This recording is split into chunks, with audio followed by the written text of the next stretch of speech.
Good afternoon and welcome. I'm Fred Kempe, President and CEO of the Atlantic Council. We're delighted to have you all here today for a sort of double pleasure. One of them is an introduction of a memorandum of understanding between the Atlantic Council and Fletcher, and I'll get to that in a second. And the other is to have a panel which didn't start specifically to be about Iran. But it will be a little bit more about Iran than we had intended, just showing how nimble, dynamic, rapid response this partnership is going to be. There you go. So I want to thank our distinguished panelists. They will come up after we introduce this memorandum of understanding. And clearly, Admiral Jim Stavridis, Dean of the Fletcher School of Law of Diplomacy, and former Supreme Allied Commander Europe, among many other distinctions. Steve Hadley, who will join us on the stage in a second, former National Security Advisor and Atlantic Council Board Director, and then Fran Burwell, Atlantic Council Vice President for European Union and Special Initiatives, will moderate. I also want to greet a large number of board directors here today. Thank you for being here. And I see the ambassadors of Cyprus and Liechtenstein here. Any ambassadors I've missed, please don't hold it against the Atlantic Council. But we are always happy to have the leading members of the diplomatic community here. We are committed to broadening our work on global strategy, what we call America's role in the world, as a means of catalyzing deeper debates on and applications of American foreign policy. It's why we launched in the Brent Scowcroft Center this year a strategy initiative to encourage robust U.S. engagement with its closest allies and partners to develop a long-term vision for leading increasingly short-term minded world and turbulent world. Brent Scowcroft said to us as we set up the center that I want you not just doing policy, I want you doing strategy, because how can you do policy unless you have a strategy? And he reminded us that in the Cold War, it took us some time to get there, but we had a strategy of containment of the Soviet Union and communism. And then our tactics flowed out of it, and what was hard was figuring out the tactics. And his complaint today would be that we're too much tactics and not enough strategy. As we move into the 2016 presidential election cycle, I know that our chairman, John Huntsman, and others believe that foreign policy will be more a part of the debate than it has been in the last couple of cycles. And we at the Atlantic Council hope to enrich that debate ourselves. We believe that in this turning point of history, maybe as important as the end of World War I, World War II, the end of the Cold War, that the U.S. and its allies and friends around the world have to get their act together, or less benevolent forces or chaos will fill the void. And because we feel nothing can be done without collaboration with allies, and are you ready for this segue? We want to collaborate with an organization that is effective, that has a track record, and that can help us multiply our own impact by joining forces. You have to collaborate with people who want results, who want to maximize results, and who understand the world. And I've been stealing Admiral Stavridis' ideas for years, and I'm glad I don't have to steal them any longer. I can bring them right into the Atlantic Council. So we're excited to announce a new collaborative partnership between the Fletcher School of Law and Diplomacy at Tufts University and the Atlantic Council, and on our side, this will be led by our Brent Scowcroft Center on International Security, but the Rafi Hariri Center on the Middle East, and all the other 10 centers and partners and programs of the Atlantic Council will be involved as well. This is the only partnership of its kind for our institution, I believe also for yours. So it will link the two organizations across a range of issue areas in forms ranging from faculty-scholar exchanges, co-hosted conferences, workshops, joint programs behind centers, multimedia outreach. We hope some of this will be very planful, but we also hope we can do rapid reaction like this when we feel that the circumstances require. Combining our diverse strengths, we hope to inform policymakers through scholarship while reinforcing the relevance of academia through practical application. So that's, I couldn't be more pleased. I think this is just a really terrific idea at the right time, and so I just really want to thank you Thanks. And I'm happy to launch this here at the Atlantic Council, and want to turn to you for just a few words. Thanks, Fred. Yeah. First of all, thank you, everybody, for coming out today to kind of celebrate this partnership. I think it is going to be remarkable. And the conversation that we're about to unpackage with my very good friend, the former National Security Advisor, Steve Hadley, and Fran up here, I think is going to be a very interesting one. Not much happening today. This partnership really started in a beer hall in Munich, like all good partnerships, I imagine. That is right. Yeah, this started, I think, really about 5 years ago when I was the Supreme Allied Commander of NATO, very exalted title, but it allowed me to go to beer halls in Munich whenever I wanted. And I went to the Munich Security Conference, and Fred Kempe and I had a wonderful conversation, and I thought, boy, Atlantic Council, that's an organization I want to be engaged with, I want to be a part of, I want to learn more from the Atlantic Council under Fred's leadership. So flash forward a couple of years, I become the dean at the Fletcher School due to a computer error of some kind. And immediately my thoughts went to how can the Fletcher School be more engaged in Washington? That's kind of point one, because so much happens here. We want to be part of this. Number two, can we find an organization like in the movie Jerry Maguire, You Just Complete Me? Can we find somebody who really matches us with strengths? Here I'd say the Harari Center and the Ferres Center at the Fletcher School. Perfect synergy. On the other hand, we have great strengths in Asia at the moment. We can bring that to the table. Fred, the Atlantic Council, wonderful strengths in the strategic planning world, which we'll talk a bit more about today. I think there are both areas where we'll synergize together and areas where we'll complete each other. So it's a terrific match.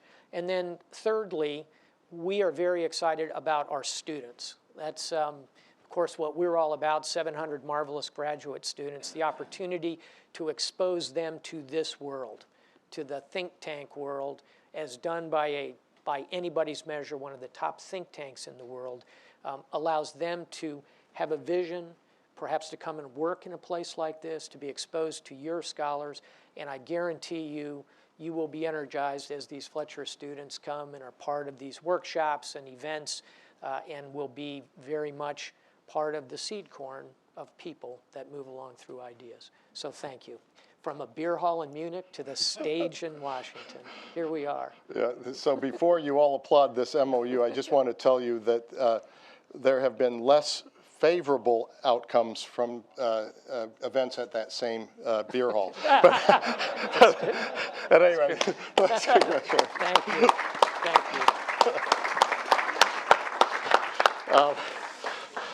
you. We at this point, we probably shouldn't say the name of the beer hall, but so we're excited to kick off this effort with today's event.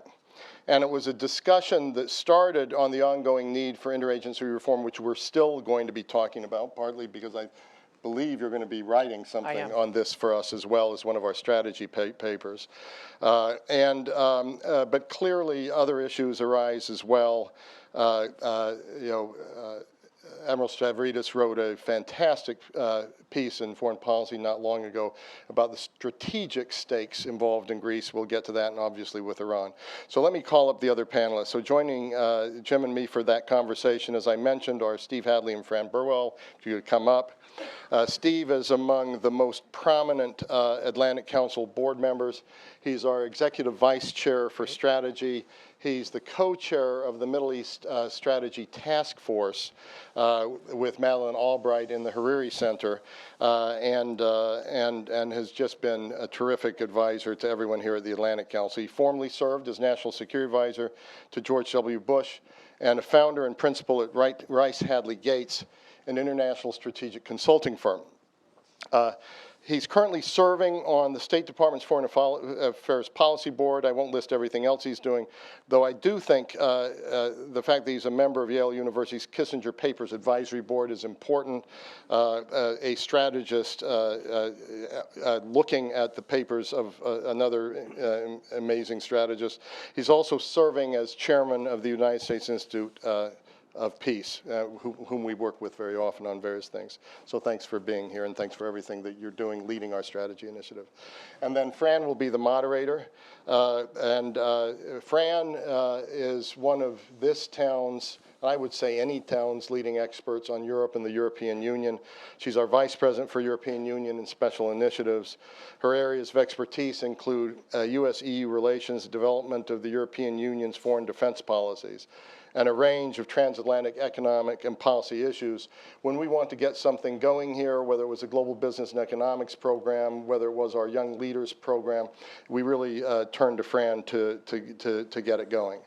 Prior to joining the council, she was the executive director of the Center for International and Security Studies, CISSS, and the University of Maryland, and she was also the founding executive director of Women in International Security. So let me, at this point, pass to you, Fran, and you can get the ball rolling. Thanks very much. Thank you, Fred. It's a real pleasure to moderate a panel with such distinguished panelists on it. And as Fred indicated, I'm a former academic, and so I'm very enthusiastic about this partnership between the Fletcher School and the Council, and I know that both organizations will be stronger because of it. I'm keen to know a bit more about the substance of this partnership, but I actually want to talk about it in the context of the two negotiations that have been concluded this week. I think we can all agree that with Greece and Iran, this has been a remarkable week for diplomacy. And I'm sure it's also having lots of interesting lessons for your students as well. But let me first turn to Admiral Stavridis, and we'll talk first about Iran and then about Greece, and then I'm eager to open the floor to questions on those subjects and others from the audience. You've led several military commands, and so when you look at what has happened, what the agreement is with Iran, as a longtime military leader, what are the strategic implications that you see? We've seen Iran playing a larger role in the region recently, both against ISIS, both supporting the Syrian regime.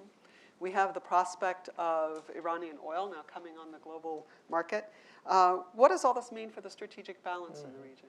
The other thing that I just want to point to is how well are we in the U.S. government situated to deal with this new, are we constructed the right way to deal with this new environment that we may find? Well, that's a kind of an enormous couple of questions, but let me start with the Iran question. I think we are rightfully hopeful. There has been an enormous amount of work that's gone into bringing this negotiation thus far, but I remain skeptical. I am, like a lot of people, eagerly awaiting visibility on the text, and in particular on the verification regime. I think that's very central to this. But to your question, Fran, we need to have a very gritty conversation, a debate about the agreement itself. But I think you're right to ask the strategic question here. The first thing that'll happen is there'll be a golden shower of money that's going to hit Iran. $100 billion freeing up, 6 to 8% improvement in their GDP. Iran's defense budget is about $30 billion. So picture a day in the United States where our $600 billion budget suddenly had access to $2 trillion hitting. That's the equivalent of what's happening. Now, there's a counter-argument that, no, it'll be spent on domestic gratification. That's been promised by Rouhani. Maybe, and I hope so. But I think that's strategic point number one, is a huge basket of resources going to the regime. Secondly, always look at the history. And we tend to think of Iran here in the United States as kind of a mid-sized power with some kind of regional ambitions. In my conversations, my reading, my study, I find a lot of thinking out of Iran that is really quite Persian, and that there are many echoes of the Persian idea, which would be that of a very distinct culture, one that has a great throw weight in the world. If you look back at the Persian Empire, and I'm Greek American, so I stipulate a certain amount of DNA involved here, but look back at the Persian Empire, which at one time ruled 80% of the population of the earth. The Iranians think of themselves as inheritors of a global tradition, a global outlook, and I think they will continue to push on global events. That's Hezbollah, that is changing functionality in the world through application of these resources. So I think it's not just a regional challenge. And then lastly, on the strategic question, you have to look at the effect on our allies. We've heard very forcefully this morning from Prime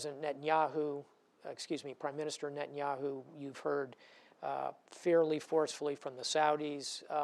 I think you're going to see a great deal of strategic cost to the United States and our alliance structures in the region. So those are three big picture kinds of things that I think we need to consider as we look at this deal, in addition to the very detailed, granular aspects of will this or will this not prevent a nuclear weapon for the next 10 years. Are we set up to look at this new world and to think about it in the right way? Well, this is really the question we're going to talk about today, and we're in the presence of one of the world's experts on the National Security Council, the staff of the National Security Council, and the interagency process. I'll simply say I went to my first interagency meeting, Steve, in 1981 when I was a lieutenant, and I had been sent over to State Department. I was kind of seconded over there, and I was working for this really smart guy named Richard Haas. I don't know whatever happened to him, but it's in New York somewhere. So we went to one of those, kind of low-level, way down, way before the principals committee, way before the deputies committee, the gritty working level meeting. So we went into this big room, and there were people there from all around the government, and the NSC staffer who was running it came fluttering into the room slightly late and sat down, and the topic was strategic approaches to China. So this is 1981. So immediately we launch into, well, let's go around the room and see what everybody in the interagency thinks about China and interagency approaches. And people said this and that, and we got to halfway around the table, and one of the people from some agency held forth for 15 minutes about China and its importance, and went back into the details of every agreement that had ever been signed. And the NSC staffer said, "Thank you, that was an enormous amount of information, and what agency are you from?" And the guy said, "Well, I'm actually here representing the U.S. Postal Service." So that's a long way of saying the interagency process is not perfect. I think it's probably a lot better than it was in 1981, and I think it's come a long way. Yeah, but we never left the Postal Service. My point is organization matters, and how you structure these things matter. And I'd add that personality matters. And Steve and I worked when I was senior military assistant to Secretary of Defense during a period of time when there was a lot of acrimony in the National Security Council staff in the mid-2000s. And thus personality matters. And then lastly, capacity matters, to look at how many crises can you deal with and look at. And I think that's where we have the greatest challenge today, as we try to look at Iran with Syria, Libya, Russia, South China Sea, cyber, and everything else. Where's the capacity? To solve that, you need a strategy, and that, I think, is where we are not well positioned. Thank you very much. Steve, you've spent a lot of time in the White House and in the interagency process. As you look at this agreement that came out, what would your advice be to President Obama? We've seen the opposition, not only from Prime Minister Netanyahu and others, but from Senator McCain and others on the Hill. So how is he going to be able to move this forward? What should he be looking for and be thinking about doing over the next few months to get this going? I'm going to sound a little defeatist in some sense, but a lot of it, I've been giving this administration, as have a lot of people, advice over 2 years about what they ought to do to provide a context for this agreement. And they, for a reason that I will get to, they haven't done a lot of it. So what are the kinds of things that could have been done? Well, they actually would address the things that Admiral Stavridis talked about. This agreement, first of all, I think we a little bit lost sight of what our objective was. And I think 5 years ago, when the president said our job is to prevent Iran from having the capability for a nuclear weapon, that was the right objective. And that would have meant no enrichment, no reprocessing. But we shifted off of that to another objective, which is, well, we want to lengthen the time in which they could get a nuclear weapon and give us the time to respond if they try. Well, that's a different objective, and it's a slipperier objective and a harder objective. And let me give you one example of the kind of issue we're going to have to look at: verification. If that's your objective now, to try to have enough time so you can detect and do something if Iran goes for a nuclear weapon, then verification is terribly important.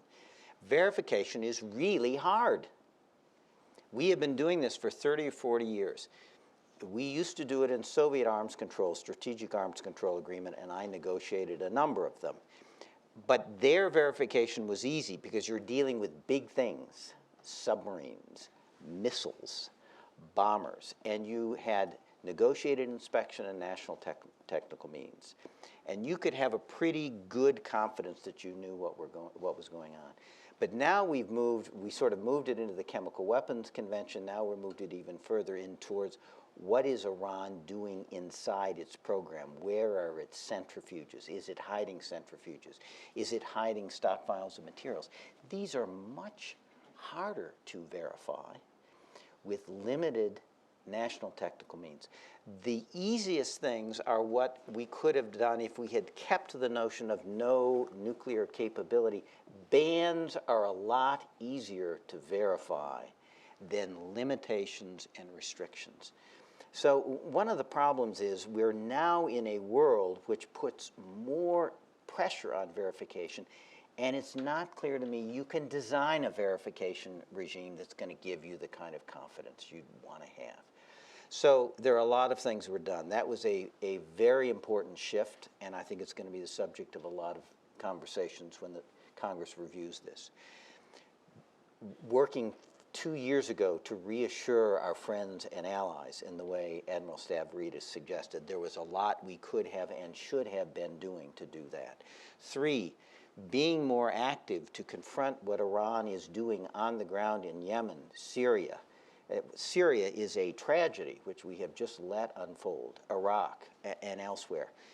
We should have been working at that for about the last 2 years, and we have not done so. And on a lot of these things, it's awful late. And that, of course, has added the consultations with the Congress, which we could have done a better job, as we used to do in the arms control era when we had congressional oversight groups and the like. Why is that? And I think it goes in some sense to this bandwidth problem that Admiral Stavridis was talking about. The National Security Council, Brent Scowcroft used to say, in the Cold War, and I'm running on and I'll stop. In the Cold War, at any point in time, we had one big thing, which is the Soviet Union, which we had a strategy and we worked on the tactics, and 1 or 2 crises. Well, Susan Rice has 12 crises going full bore all the time. And they are in crisis management mode all the time. And if all you're doing is in crisis management mode, all you're going to have is crisis because you're not putting in place strategies to head off crises. And it also means that when you have an active negotiation, as they had with the Iran nuclear issue, your bandwidth probably only allows you to do the negotiation. And I pleaded with the White House, establish a task force that is as robust as the group of people negotiating the agreement to develop these other things that you need to do to wrap around the agreement, and do that over a 2-year period so they all come together at the same time. And I think it's simply a bandwidth problem. They just didn't have the resources to do anything really more than just negotiate the agreement. And that's a problem. Can I just pick up a point? Briefly, because I want to get to Fred. Okay. my boss. I would just say that one solution to the bandwidth problem, you mentioned task forces, are efforts of task forces not necessarily in government, like your task force that Madeleine Albright and Stephen Hadley are doing under the aegis of the Atlantic Council to look at the Middle East. I think using that kind of mechanism and the unbelievable intellectual firepower in places like the Atlantic Council or the Fletcher School or the Kennedy School or CSIS to do that kind of lifting, because you're right, the NSC staff cannot do it right now. And that's one of the reasons, as Fred will say, the Atlantic Council is trying to get strategic thinking done, because we came up with a list of 12 crises in the 2 years before the end of the Bush administration that we thought we might have in front of us. And we decided we need to do some thinking about them to develop some initial strategies. And we farmed some to the intelligence community, some to other agencies. We went quietly around to some think tanks around and said, if you would do a strategy on what we do with this crisis, there'd be some people in the White House that would be very interested in reading it. I think the huge opportunity for the kinds of affiliations now between Fletcher and the Atlantic Council is to do on the outside the kind of strategic thinking that we don't have the time to do on the inside. Very much so. Very much so. Just outsource the National Security Council work to us. Well, then they can implement it. So Steve mentioned, Fred, that the importance of reassuring allies and working with allies. But in fact, we've been working with the European allies very closely on the whole Iran issue. And one can actually see the negotiation as a real success for transatlantic diplomacy in many regards. But now we're talking about implementing it. And we've had some skepticism expressed here about Iran's future role in the region, et cetera. Where do you come down? And I would just point to, in my reading so far of the European reaction, the EU reaction to this agreement, it's very positive. And even with the UK Foreign Secretary talking about Iran being a constructive partner throughout the region. So do you find yourself as optimistic as Foreign Secretary Hammond, or are there some real concerns that we need to work with the Europeans on?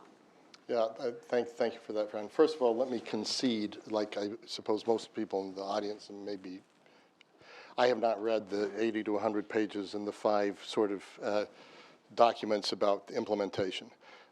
So I actually think for all the people standing up today saying it's a bad agreement, it's a good agreement, I think it's really unfortunate. Let's look at it. And the other thing is you really don't know whether it's a bad or good agreement until you see how it's implemented.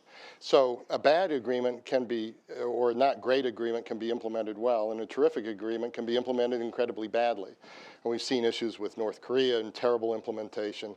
And then you look at the Reagan-Gorbachev talks, and I covered all of them when I was at the Wall Street Journal, and nobody could predict where they were going to lead, just as no one can predict where the Iran-U.S. deal today leads. For example, President Obama and his presentation this morning was live on television in Iran. You know, that's a virus in the system. Where does that lead? We know through polling that Iranians are actually more pro-American than many people in that whole region. Where does that lead? We actually don't know, but we can help shape it through more people-to-people exchanges, what the West Germans used to call change through growing closer. So we have to talk a lot about the I word you're talking about, which is implementation. And I would see it on different levels. One of them is implementation of the agreement, what you're talking about. And Congress should take a close look at this like they did, and we talked about that before, Steve, at the agreements during the Soviet period. Then you look at the next level, and that is Syria. And this gets to your point, Fran.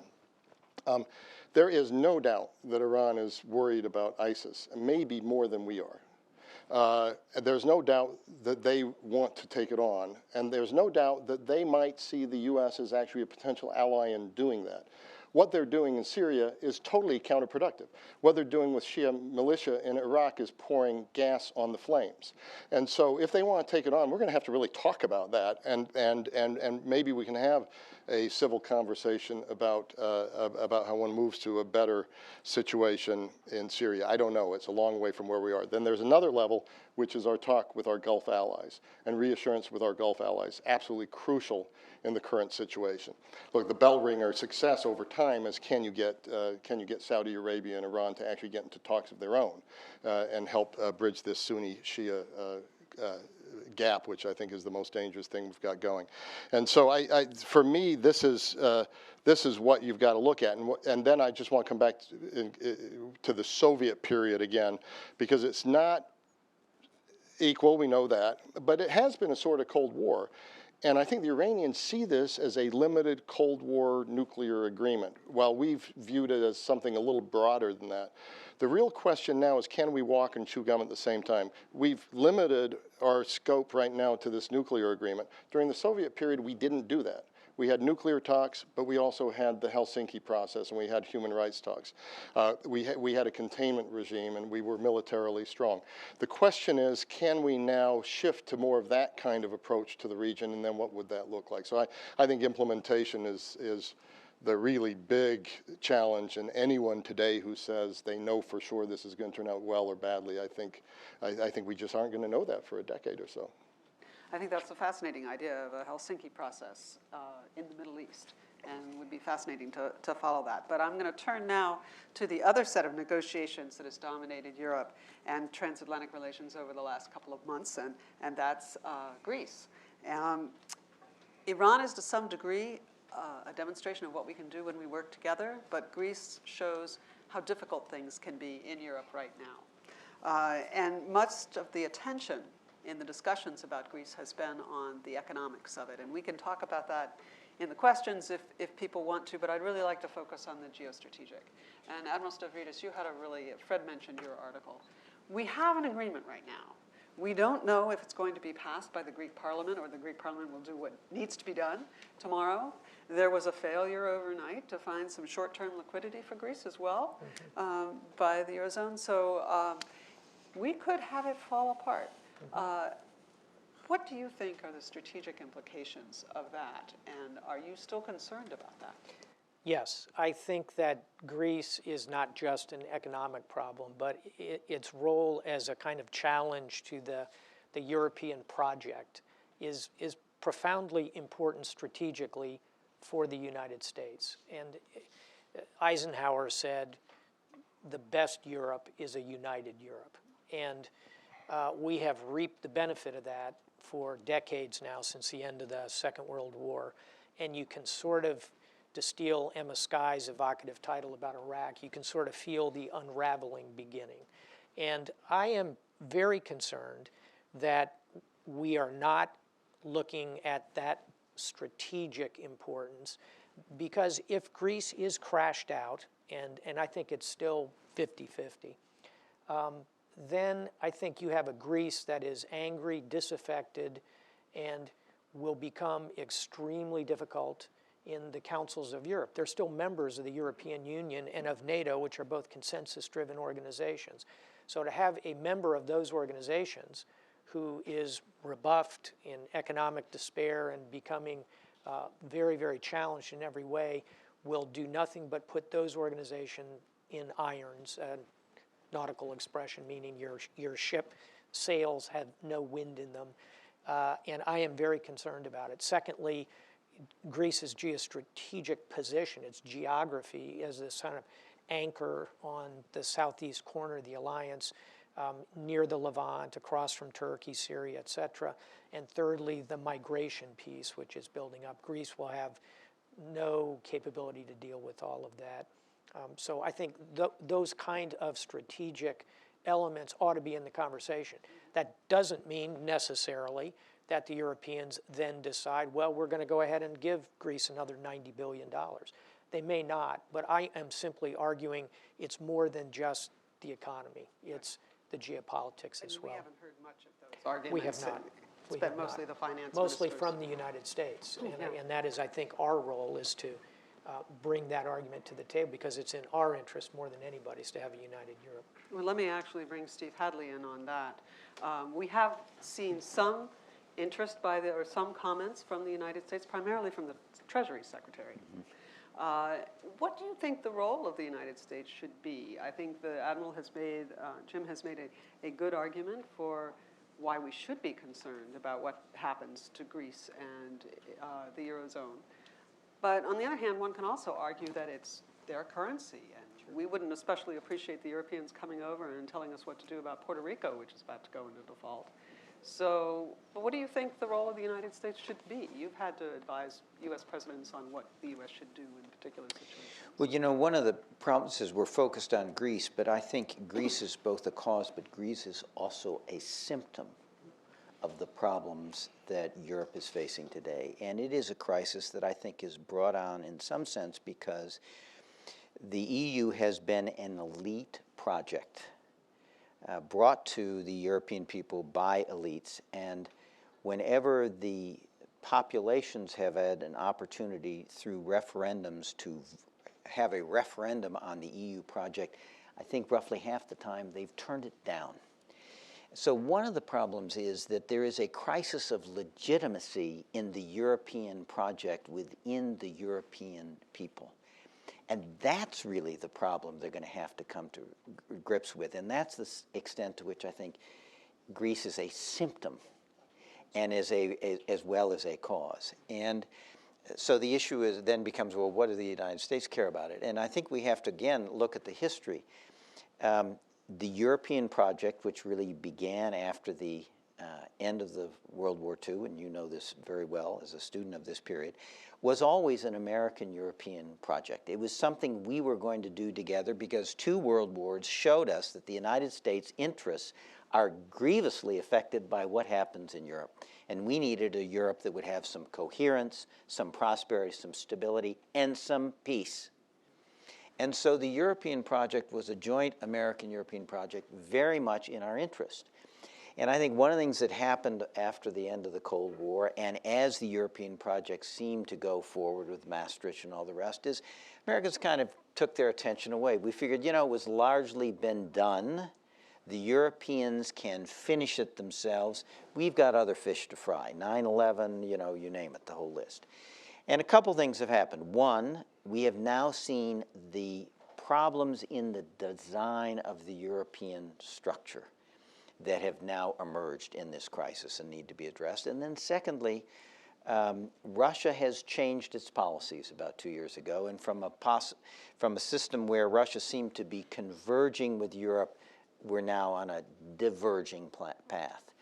And, you know, I think the United States was understandably slow to respond to both, because Europe cannot manage by itself this kind of Russia.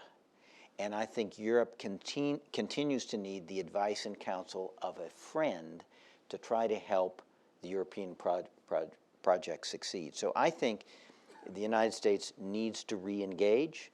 We're doing that in the security realm in order with some deployment of forces, which I think is overdue, to send the message to President Putin that if he tries to expand what he's doing in Ukraine or do it elsewhere, he's going to run up against NATO forces and American forces. Hopefully that will deter him.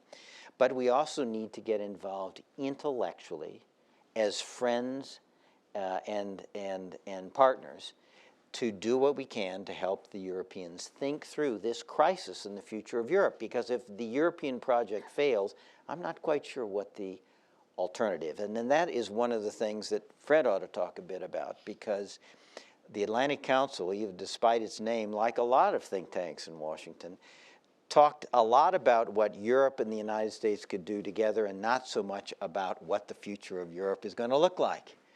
And it's time maybe for the Atlantic Council to come home a little bit. And Fred, let me send you. That's a softball. Let me talk about a bit about that. And first of all, it's great to see Damon's just come into the room. Damon and Fran are leading a new initiative here called the Future Europe Initiative. And it's new and old at the same time. We've been talking about all these issues at the Atlantic Council. But, you know, there was never this. There are 2 things that are coming together right now. And all of you know I've been a German watcher for a long time, but there are 2 things coming together. One of them is Germany is in a position of greater influence in Europe than it's been in since World War II. It's just the way it is. But it is in that position of influence facing the biggest danger to the European project in 65 years since the birth of the European coal and steel community. It is complicated. You have threats from the east with the Russians in Ukraine. You have threats from the south with immigration, and then radical Islam throughout the EU, and I would say most European Union countries are more worried about that than they are about Ukraine at the moment. I'm not sure if they're right, but that's where they are at the moment. You have demographic issues. You have Eurozone crisis issues. You know, Greece is the tip of the iceberg, and it's distracting us a little bit right now from these larger questions, but these larger questions are ultimately more important. So we're going to ramp up at the Atlantic Council because we see all of that, and we understand that the traditional approach to transatlantic relations doesn't quite work. And what I want to embrace that you said is Europe's dysfunctions are a strategic threat to the United States. And we need to understand that. We also need to understand what role we can play. It might be limited. In some cases, it might be larger. But I think we at least have to understand again in this town that what we want to achieve in the world in the next 20 or 30 years is going to be a lot harder if Europe is in dysfunction or even falling apart. And so, so we've got dangers on the horizon in Europe, and we're looking at Ukraine, we're looking at ISIS, but I really think we have to also take a look at Europe again as well. I don't want to over-exaggerate it right now.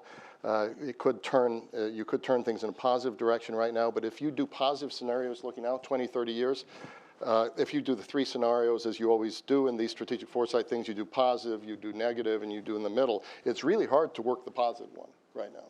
The negative one's easy to work, you know, with everything I just stretched out, but what turns Europe and gets it new motivation, gives it a new fresh narrative, and gives it a galvanizing purpose again? I think that's where they have to find themselves to, but we're a long way from there. And let me just follow up with that because, I mean, I think this is crucial, understanding Europe and where Europe is going. Europe is changing. We don't know where. I don't think the Europeans know where to. And yet it's essential with Iran, for example, that Europe be a strong partner. We would never have gotten this agreement without the Europeans being part of it too. And in fact, they carried the water in the initial stages. So a key point of that is Germany. Germany has been a leader in Europe on the economic side, but less so on the political/security side. You know Germany well. There's a discussion going on in Germany about how much leadership it can take on in terms of the political, security, even defense in Europe, where it has usually taken a back seat. Where do you think Germany is going to be after this Greek crisis? It does seem to me there's quite a bit of a split in Europe, and I'm wondering about the leadership of particularly the Chancellor, but Germany writ large in Europe, and whether that impacts the ability of Europe to be our partner. I'm going to be really brief because I'd love to hear the Supreme Allied Commander of Europe and the former National Security Advisor, who have dealt actually more closely than I have with Germany in this way, answer this. I think it's a huge question. It's almost like a novel you could write, where a country is really in 33 to 45, this great country of all this great culture and all this great history kind of blows itself up and blows up a lot of the world in the process, and then gets rebuilt. It was divided, then it comes out of that, it's reunified, and now it's facing a new crisis. It's almost as if it's been given a second chance to lead in a responsible manner. So the question is, does it have the means and does it have the capabilities, both internally, militarily, economically, to take on the enormity of this task?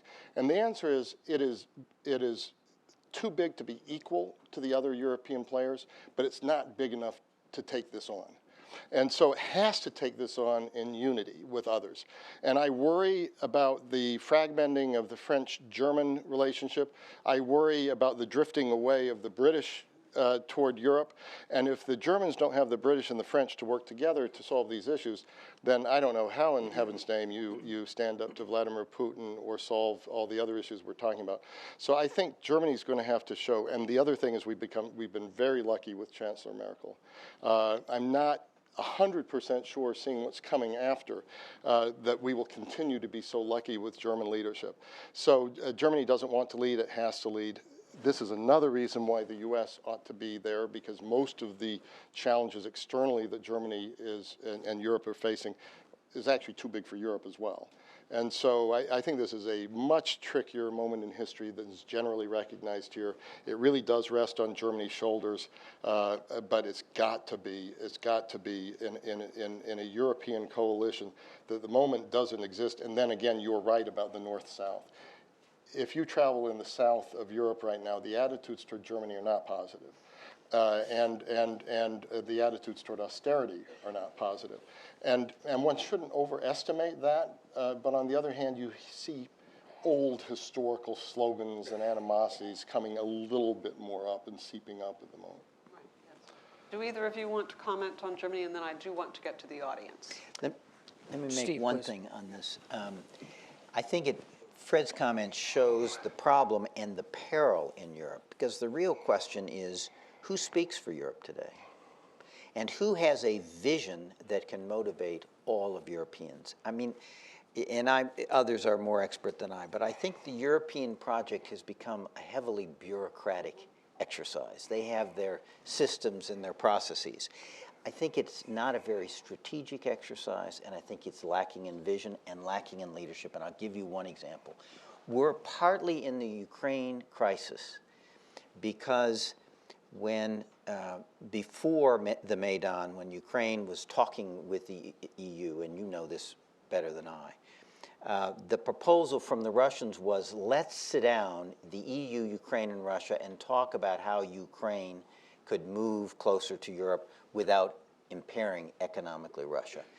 And the answer from the EU was, no, sorry, the EU only talks to the applicant for membership. We don't talk to any third parties. Now, you can understand in a bureaucratic world why that should be true. But from a strategic standpoint, given the interests Russia had in this, it was a strategic mistake. And I think that's problem. Problem for Europe is it is in this situation that it's either going to go back or it's going to have to go forward. But I don't think it can stay where it is, and I think it's dangerous for a Europe that really does not have a uniform vision, doesn't have a sense of strategy, and doesn't have legitimate leaders who can speak for Europe. And yet that's where we are. You're the expert. Not at Admiral. all. I am like others. I'm still cautiously optimistic, because if you look at the long throw of history, and Europe has spent 2,000 years at war, ripping each other apart, an unmatched record of death, destruction, and rapine.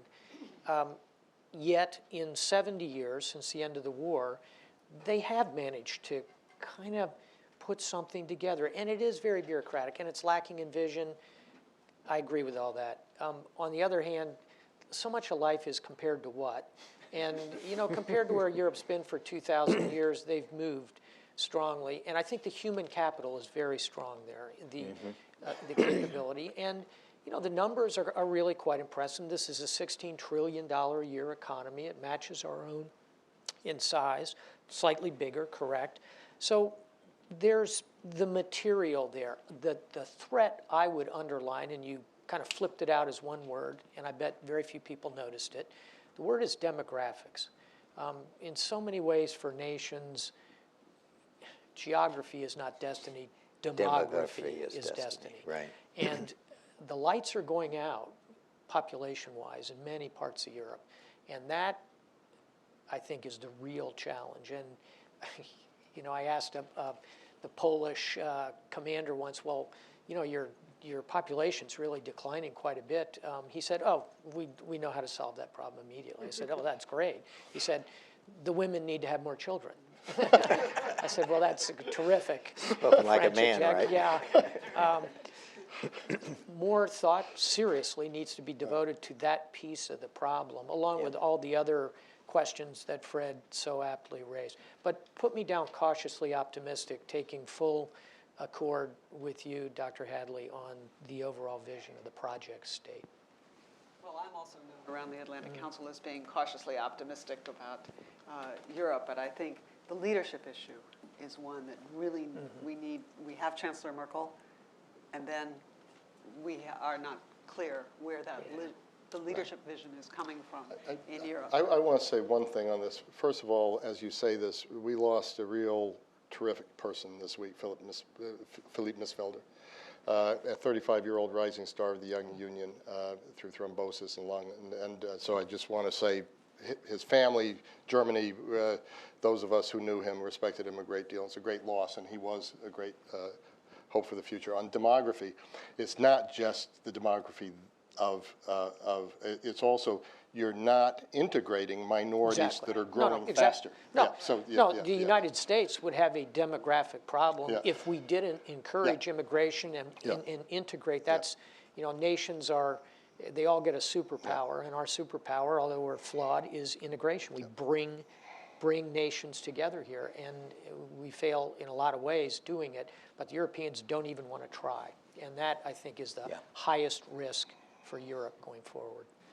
So let's open this. To the audience, we've raised a whole lot of questions, and we don't have to stick with Iran and Greece, but we can, and I see a lot. Let me start there, and then here, right there afterwards. So, gentlemen. Andrei Ilarion, Ada Institute. Could I ask all distinguished panelists to develop a little bit on the topic you have already touched, Russia, and from two at least facets. One, Steve Hadley has mentioned Ukrainian crisis. And may I ask you, all of you, whether you think this is a Ukrainian crisis or Russian-Ukrainian war? And if it is Ukrainian crisis, what is the difference between this crisis and, let's say, Russian-Georgian war a few years ago when you were in the Security Council? And on the other hand, what would be your recommendation for strategic response to this either crisis or to war? Okay, well, that's like a panel and a half all in itself. Right. So is this part of a pattern that we're going to have to deal with of Georgia, Ukraine, or is this just a Ukraine crisis? Do you want to say a few words to that, Steve? We have a lot of questions, so the answer is sure that we don't know. We don't know. When Putin went into Georgia in 2008, we all said, the risk is today Georgia, tomorrow Crimea, and the Baltics the day after. Well, you know, he's 2/3 of the way there. So we don't know where this is going, and it will depend a little bit on decisions President Putin and Russian people make, but it'll also depend a lot on our response. And that's why we've been talking a lot about what our response should be in terms of deterring Russia, on the one hand, which is to how you deal with the Russia-Ukraine war, and in terms of supporting Ukraine so Ukraine succeeds, which is the best thing we can do to I think, to deter deepening the crisis. And I have to use my skunk at the picnic comment. It is interesting that Europe has put something like $240, $260 billion into Greece and is talking about putting another $55 billion into Greece. And at the same time, the EU, the United States, and the IMF together have only come up with $25 billion for Ukraine. This somehow lacks a little strategic balance. So this is the problem. Yeah, I agree with this observation. I would say that this shows the value of getting in the club. That's for sure. That Greece was is Fran's a point. member of NATO and a member of the European Union, and Ukraine is neither. What I would say to the gentleman is, I think what we have seen is an invasion. An invasion is defined as the imposition of armed troops on sovereign territory without the permission of that nation for political purpose. That's an invasion. That's occurred. We've seen an annexation of Crimea. That's occurred. You could have a debate about whether this is a full-blown war or the so-called hybrid warfare that's going on. The thing to watch, and Dr. Hadley put his finger on it immediately, is the pattern of behavior. And it's also Transnistria, by the way, and movements in other areas. And so what should we do about it? I think we should be rallying NATO, which we are. We should be continuing the sanctions on Russia, which we are. And I would add, this is controversial, I think we should be arming the Ukrainians so that they can be more than simply a speed bump and inflict some level of cost as this behavior continues. I'm going to be very brief, and I think Fran is right to get more questions and maybe Shorter one answers. person per, no, or one person per question, whatever it is. You're the moderator. Two things. Our aim has to be to bring Russia into a Europe whole and free and at peace in its rightful place, something you always talk about, Steve Hadley. I agree. Until we can make that happen, we have to prevent for Russia from preventing others from coming into a Europe whole and free and peace, and that means Ukraine. And so I think this is a bigger test for Europe than Greece, to be frank. I think if Europe fails this test, I actually agree with George Soros here, it's going to have ramifications that are going to be knock-on and very bad for Europe. And Europe has not yet stood up to it as a strategic issue. It's more of an inner political issue. Can we get this sanction through? Can we get that sanction through? And I think we're going to have to come together to face up to the fact that even if we don't want to be in a Cold War with, or in the case of Ukraine, a hot war with Vladimir Putin, he's in one with us. And so, you know, to deny it, you just, even if you don't want it to be that way, you have to accept reality. Can I get a mic down in the front here? Here? Here. Microphone over here, please. Thank you. Sorry. Yeah. I'm Harlan Ullman with a foot in both camps. First, I'd like to congratulate Fred and Jim. This is a terrific arrangement, and this has been a great panel. My question is rather somber. Supposing the deal with Iran goes wrong, and obviously the way that it goes wrong could dictate the response, whether Congress decides or Senate overrides a veto or whether the Iranians do something.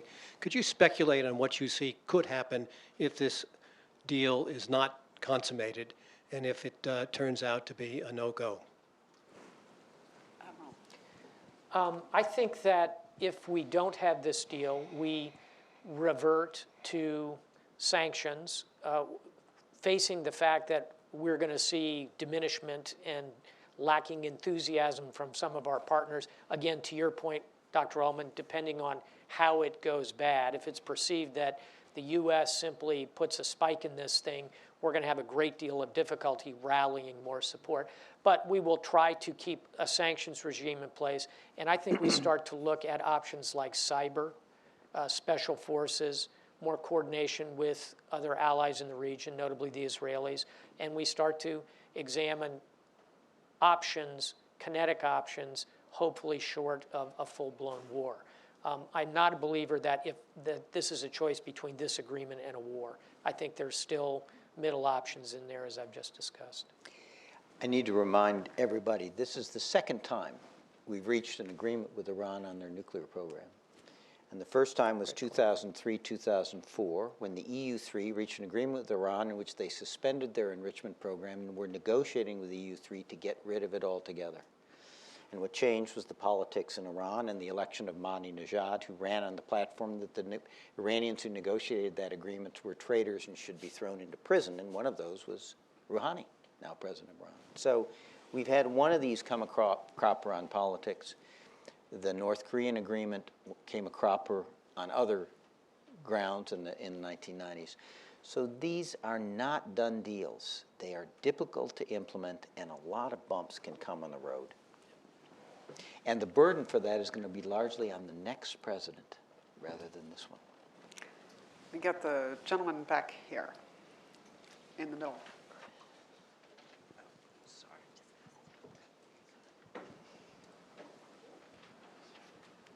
Mike? In front of you. Thank you.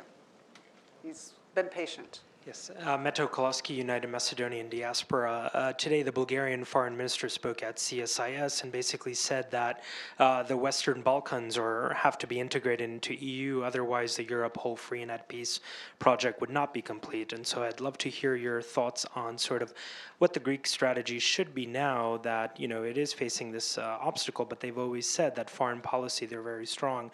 And so Macedonia has been kept out of NATO for the last 7 years. And so, you know, what should we be doing? What should the U.S. be doing? What should be, you know, the EU, European, and German response to this as well?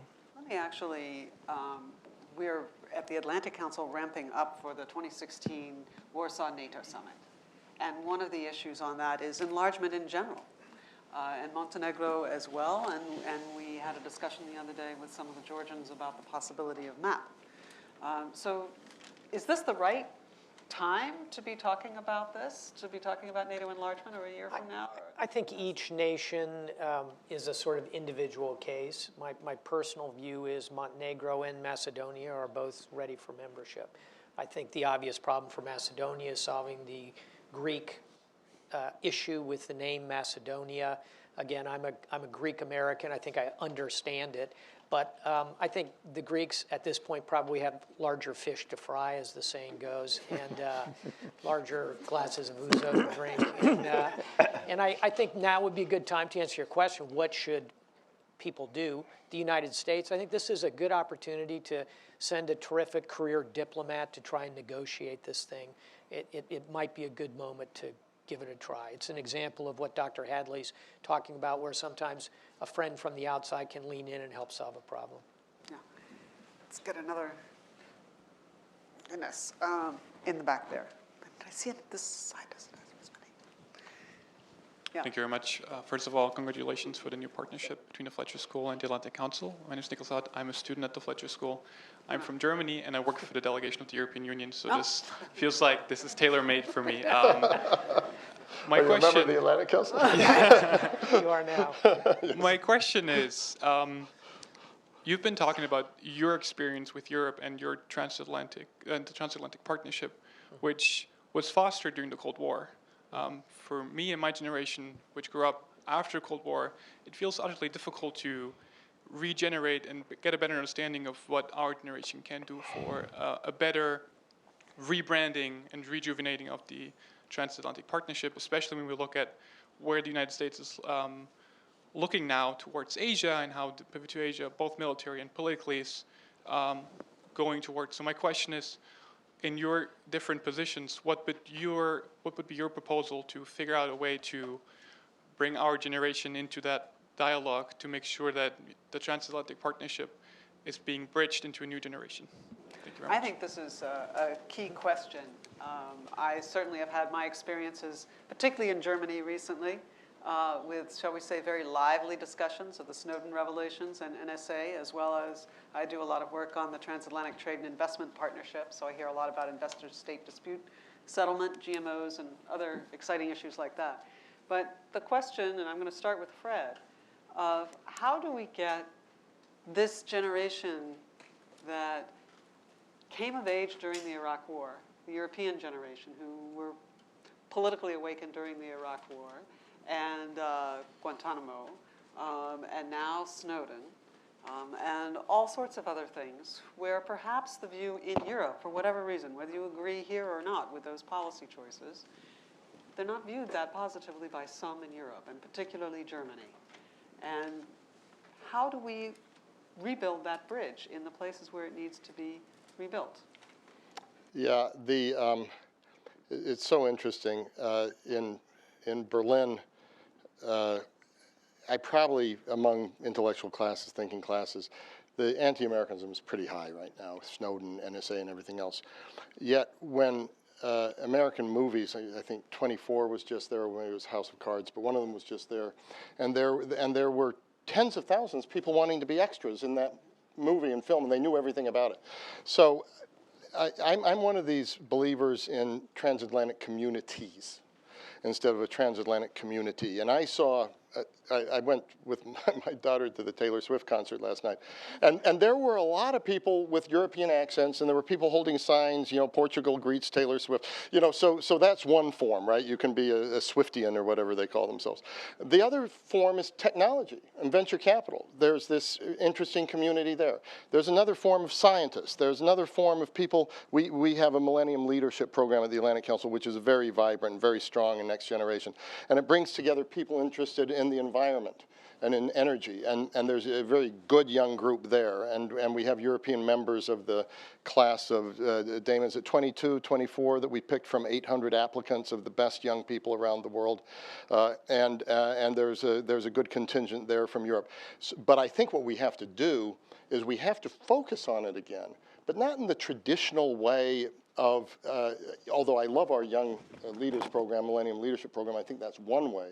But there are also a lot of different ways across industries and across different interest groups. And now with social networking, it's so easy to do that. So I do think there also is a lot of excitement about Asia right now. Americans are traveling to Asia, Europeans are traveling to Asia. So that's absolutely a natural phenomena. But we have to intentionally build new communities and then take existing communities and make them recognize that that's what they are.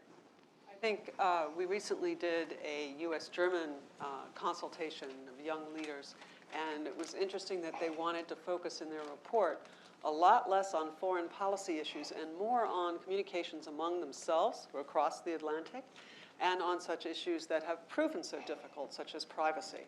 And I thought that was fascinating because they see themselves as the generation most equipped through their own experiences to address these core issues. And I applaud that effort that is on our website, the US-German talk.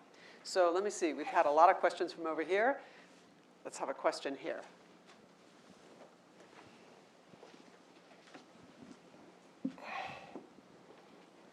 Hello, everybody. Thank you very much for being here, first of all. Please identify yourself. My name is Sahan Tinwar. I'm a student interning this summer in Washington, D.C. My question mainly is when it comes to European internal politics, we've seen a lot of Eurosceptic parties come to power. For example, the Finland election, the anti-NATO party, got a majority vote. You're hearing people like Marie Le Pen in France, saying that this Euro project has become a failure. And she said that if she's get elected, she is vowed to do a Frexit, which is France exiting the European Union, and you've seen a lot of internal European countries concerned about Europe, concerned about the bureaucratic problems. So do you think if a lot of these parties come into power and start having these rhetoric coming in, would that be a threat to our interests within Europe? I would just say a sentence on that. Yeah. I think it is what we talked about earlier, that the leaders of Europe need to take the European project to the people of Europe and make the case. And as long as they don't, it's a vacuum in which parties of the right and the left will fill. So it's really time for the leaders of Europe to make the case to the European people about what is the vision and strategy for Europe going forward. It's got to happen. Yeah, I think that answers the question. Okay, let's get over here. Yes, I'm Randall Fort with Raytheon. I'd like to get back to the topic of the process by which these decisions will be made and the policy will be decided going forward, particularly National Security Council type apparatus. Underpinning all of this, of course, are astonishing changes in technology that are taking place every day across the board.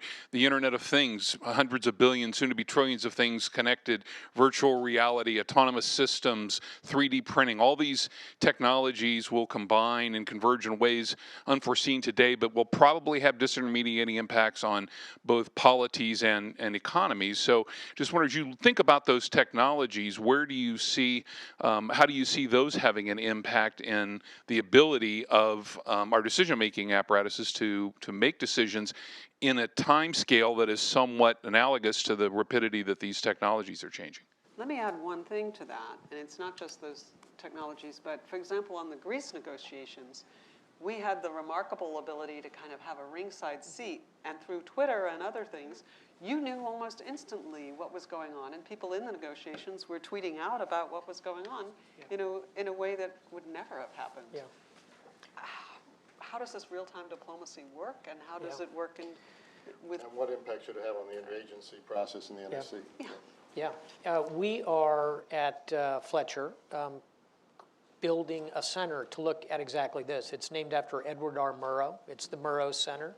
The director happens to be here, Edward Schumacher Matos. And I think it may be the question in diplomacy. Steve was earlier talking about the earlier arms control negotiations. Those were done pretty quietly and then had a kind of a rollout plan, and that's just not how it's going to work anymore.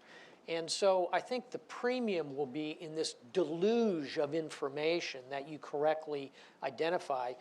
Our technologies have created this swell of information. What our technologies have not yet done for us is help us filter it and prioritize it and create systems that integrate it for human consumption. I think that's the next wave of technology that needs to come. And some great companies, I'm sure Raytheon among them, are looking at that in a combat warfighting context, but it's really much broader than that. It's filtering, understanding, pulling wisdom out of the sea of knowledge that's been put in front of us. No, I think it's a perfect answer. Hans, let's get Hans in.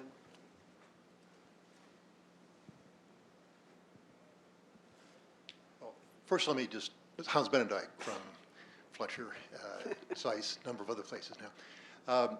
This has been a great launch to this partnership, and I can see already how this complementarity between these two institutions is really going to help both of them. I wanted to ask kind of a general question about trilateralism. We focus mostly today on Europe, but if you look at Asia, you find tremendous challenges there coming from China. You see our allies in Asia quite concerned about that challenge. And so one wonders about how we can put together a better trilateral approach to these fundamental challenges we're facing from Russia, from the Middle East, from China, to sort of reorganize our alliances in a sort of different way. We're faced with narratives that are challenging the post-war narrative that we put together with our allies. And it seems to me that we need to think more constructively about a new trilateralism. This may be the strategy that we're looking for to replace a pivot, to sort of rebuild the transatlantic piece of this and talk about new trilateralism. So can we talk, there's obviously a weak link between Europe and Asia here that has to be built to do this. But is that a potential strategy to replace the pivot that we have today? Let me ask Steve to take a first shot at that. Then I'll give a very brief Atlantic Council what we're doing around this space. Why don't you go? But mine will be brief, and then you can be lofty and strategic. Even as we're building out our Future Europe initiative, we're also building out our work on Asia, and the reason for that is just what you're talking about. But then when you get to talking about trilateral, that's tricky. If Governor Huntsman were here, our chairman, he would tell you that everything he achieved while he was ambassador in Beijing was done together, everything important was done together with European allies. It wasn't planned as, gee, this is a transatlantic initiative. It was just that way. And so that is just the reality of things. The problem is most European countries have been seeing China and issues regarding to China primarily from a commercial standpoint and haven't been engaging with us as much as they could on some of these other strategic, I think that's a challenge for us, and I think it would be great to do it. But when you say trilateral Asia, you put Japan and China in the same room in that discussion, even when you're trying to get Europe. I think you've got some things to sort out in Asia before you can start talking about trilateral. But there's absolutely no doubt that the bilateral relationship with China, with the U.S., is going to be the crucial bilateral relationship going forward. And it's going to be a lot easier to manage if we bring our European allies along with us. And we're going to work on that at the Atlantic Council. That's the reason we're ramping up also the Asia work. And, that's the problem. We need as much, when you're dealing with the problems in Asia, we need as much weight as we can get. Europe has been our traditional partner, precisely because of the internal challenges within Europe. They don't have the attention or the focus.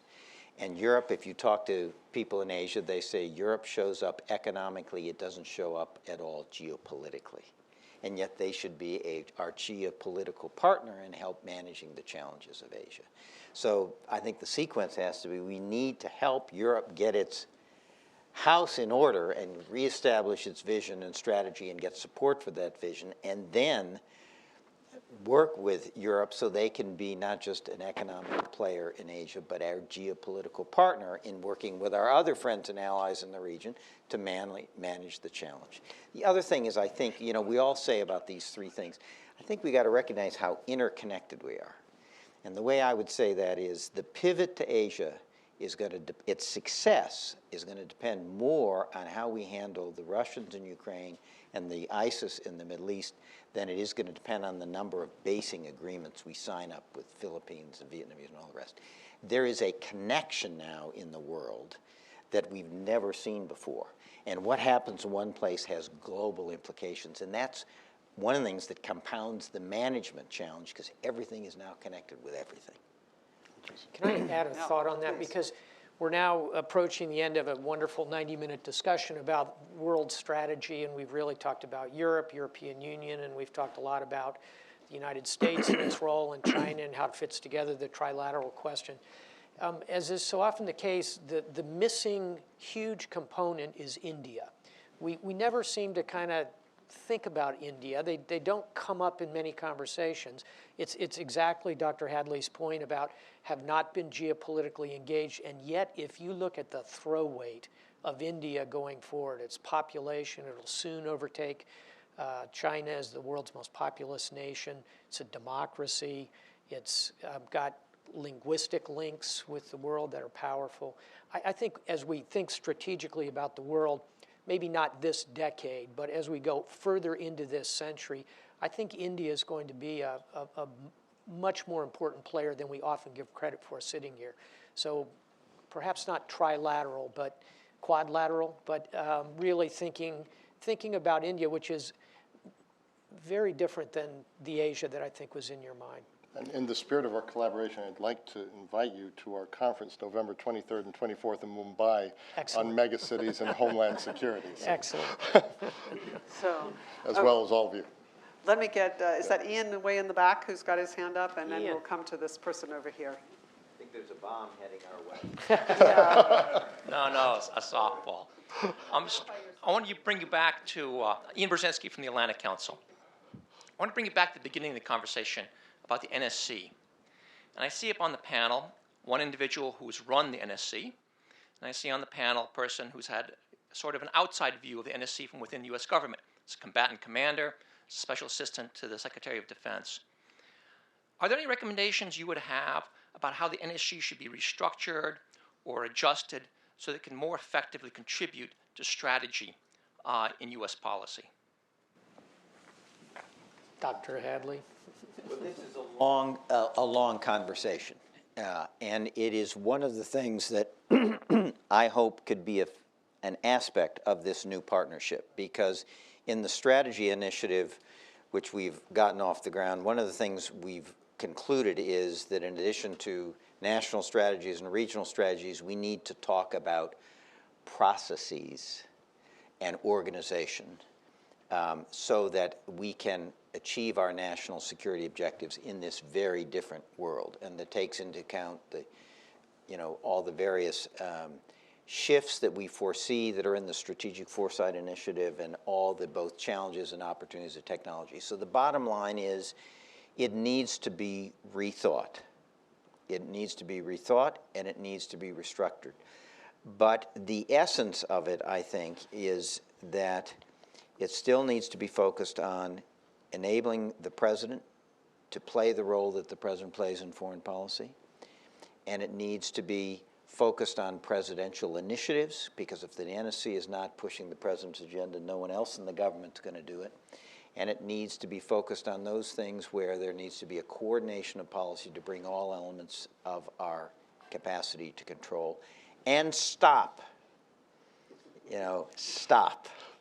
There's a tendency to pull every issue because you can into the White House, which is the most political part of the government. And I think one of the things we need to do is we need to rethink, we need to prioritize, we need to have a much more modest concept of how the NSC should operate. And then we've got to look back and see if we can use technology to enable it and empower it. And I think the other thing we need to do is we need to find out how we can get the job of strategic planning done in this modern age, either within the government or an alliance outside the government, and feed it realistically into the decision-making process. That's, I think, the single biggest failure of the NSC system really since the Kissinger days. It's very hard to get strategic thinking into that process, as you well know. And just from a combatant commander perspective, I will tell you, we need to look at the role of combatant commanders in the world. They're probably misnamed as combatant commanders. They ought to be highly integrated interagency organizations. In my view, they should probably be led by civilians with a military deputy. These are the kind of topics I intend to write about in the strategic paper. And I think that, to Steve's point, where you could create regional solutions and systems would be taking that regional model, putting a diplomat in charge of it, and a development expert alongside him or her, and a military deputy to conduct, hopefully, the very few military operations that you had to conduct. The system we have now, by its very nature, combatant commanders running these huge areas while our ambassadors are stovepiped into individual countries, probably not the right model for today's world. I think that's worth another look in this process as well. Let me bring in the final question, and I'm going to ask you all in your responses to pick up any other strands of I'm Stanley Cobra. I'm a Fletcher alum. A year ago, Christine Lagarde, the managing director of the IMF, said in a speech, quote, "Its own survival requires that Europe gets the young back to work." That was the word she used, survival. And then she added, "Solutions remain to be found." The managing director of the IMF admitted she does not have a good idea of how to address this problem. It is now a year later. We've had Greece. What we are seeing now is wealth destruction in Europe. The debt will not be paid. It has to be written off. So demand will go down further. In the absence of demand, how do you put the youth to work? And if you can't, is Europe's survival at stake? Gentlemen, I will say that this is probably the biggest challenge facing Europe, and particularly the south of Europe, is they do have a demographic problem, but they have not been able to, even though they have a declining number of young people, they've not been able to find a way to put them to work in Spain, Portugal, certainly in Greece. This is part of the economy, and yet this is the recipe for the economy that we are seeing in Europe right now, and particularly in the Eurozone. Does this concern you all? Of course it concerns, and it touches on all the geostrategic things we've talked about. I'm not the economist in the room, but it occurs to me that, A, it's a globalized economy, so to think of it as simply a European problem to solve or an isolated European situation is probably not the right approach. We ought to be thinking about how different regions of the world can contribute to the global economy and create both wealth and opportunity. Secondly, to continue to build human capital. Third, to Dr. Hadley's point, creating a vision and a sense of a coherence in the political side, I think gives hope. Now, hope is not a job, and the job has to come. But I think if you connect the first two things I said with the political piece, and you think about other large regions like the United States coming out of a depression in the 1930s, how was it done? What were the macroeconomic answers? They were along the lines of what I indicated. I'll be really brief and let Steve Batt clean up. First of all, you know, the huge percentage of Fletcher alum at this meeting alone shows what this is a great launch. We're everywhere. We're very excited to work with you, and this is we're tracking really your purple tie on our satellites well, right now. you know, I sort of saw this might not have been the right tie for a public event, but anyway, you've given me an opportunity to give one more commercial for the Atlantic Council. Andrea Montanino in our Global Business and Economics program came to me with an idea which has now become a major thrust of his work here, and that's a European Growth Initiative. Now, when the Atlantic Council does a European Growth Initiative, this isn't just about economics, it's really strategic. And if you look at European growth over the last 15 years, it's been half US growth. If that goes on for another 15 years, there will be political consequences that will worsen everything we've talked about for Europe for the future. And youth unemployment certainly above the list, but that's going to be more centrifugal forces, far right, far left, less belief in Europe. You know, you name it. So I actually think European growth is huge. You can then argue, well, what's the best way there?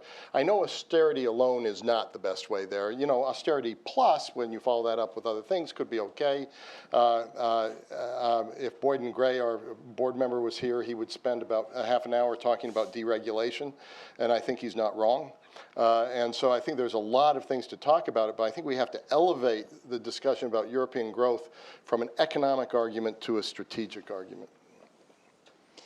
And I would just To Ian Brzezinski's question, which I did not answer very well, which is why we need to take a look at it, I guess I think two things that we need to think about. One is, if you look at the history of national security decision-making over 40, 50 years, it's been one of increasing centralization and pulling it up into the White House, and that's particularly true with this administration. And, you know, there are all kinds of reasons that are understandable for it. I think the question is, can we move radically in the other direction?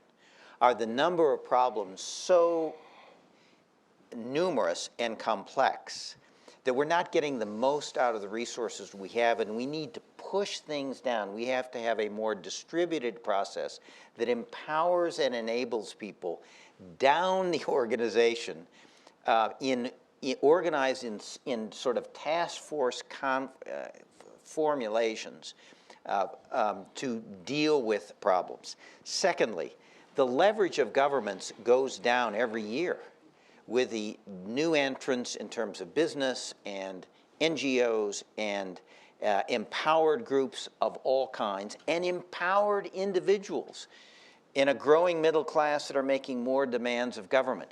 So, you know, if you look at the ISIS problem, it is a mobilization movement on steroids. Somebody on this platform said they were trying to counter ISIS propaganda, and so they decided to see if they would take over one hashtag that was an ISIS hashtag, and they mobilized the US government, and they got 1,000 messages on that hashtag in a period of time. And then they looked, and during that same period of time, ISIS put 100,000 inputs on that hashtag.